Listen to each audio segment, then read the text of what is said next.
Okay, let's talk about the one thing, the only thing you can't buy, you can't earn back, and you sure can't stop from slipping away. Time. We're all kinda experts at wasting it, aren't we? But why?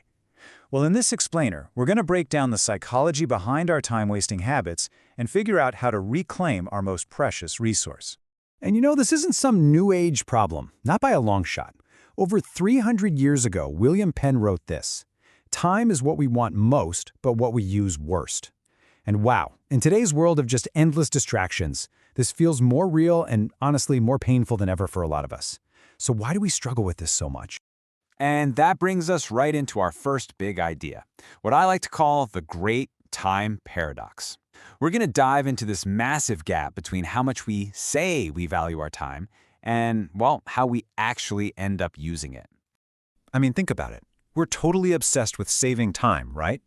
We want faster phones, shorter commutes, anything to shave off a few seconds. But why? It's because time is the only truly non-renewable resource we have. You can always go out and make more money, but you can never, ever get back a lost Tuesday. Once it's gone, it is gone for good. So here's the paradox in action. We say we value big, meaningful goals, deep thinking, being present in the moment. But where does our time really go? So often, it gets sucked up by trivial tasks, or we get lost in that infinite scroll, or we keep pushing our real dreams off to some imaginary future day. It's like a perfect storm of procrastination, distraction, and what you could call the someday delusion. So we've identified the problem, but the real question is, why do we keep falling into this trap? In this next section, we're going to get into the psychology of waste, basically how our own brains are kind of wired to work against our best intentions. Which brings us to this central question, right?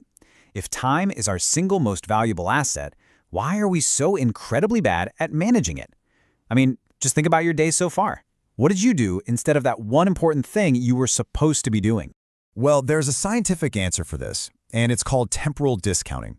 It's a fancy term for our brain's natural tendency to crave a small, instant reward. You know, like that little dopamine hit you get from a social media notification or eating a cookie, way more than a big delayed reward, like the deep satisfaction of finishing a huge project or hitting a fitness goal. That instant gratification, it almost always wins, even when we know it's not what's best for us in the long run. And this leads to another huge point. We constantly mistake activity for achievement. We just love to fill up our calendars with tasks just so we can feel busy. But being busy, more often than not, is actually a defense mechanism. It's an excuse we use to avoid the hard, important work that would make us truly effective. Let's break that down. Activity is just reacting. It's answering whatever email screams the loudest, just filling up the hours. Achievement, on the other hand, is about being effective.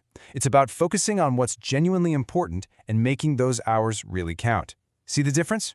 One is a defense mechanism, the other is actual, real progress. All right, so we've kind of diagnosed the problem. Now for the good part. How do we fix it? In our third section here, we're going to focus on reclaiming your time. And the key is shifting our whole mindset from the quantity of hours to the quality of our moments.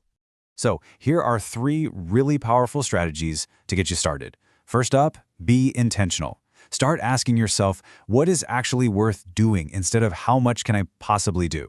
Second, and this is a big one, learn to say no. You have to understand that every yes you give to some trivial request is a no to something that truly matters to you. And third, practice presence. Sometimes the absolute best use of your time isn't being productive at all. It's just being fully present, whether you're resting or just connecting with someone you love.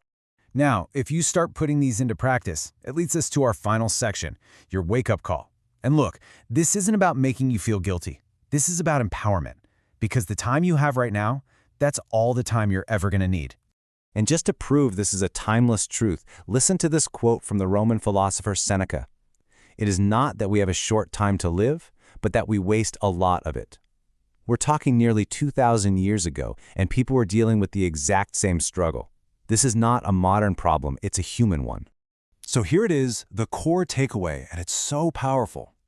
We already have the time we need. The problem isn't a lack of hours in the day. It never has been. The real task, the real challenge, is simply deciding to treat our time with the respect it actually deserves.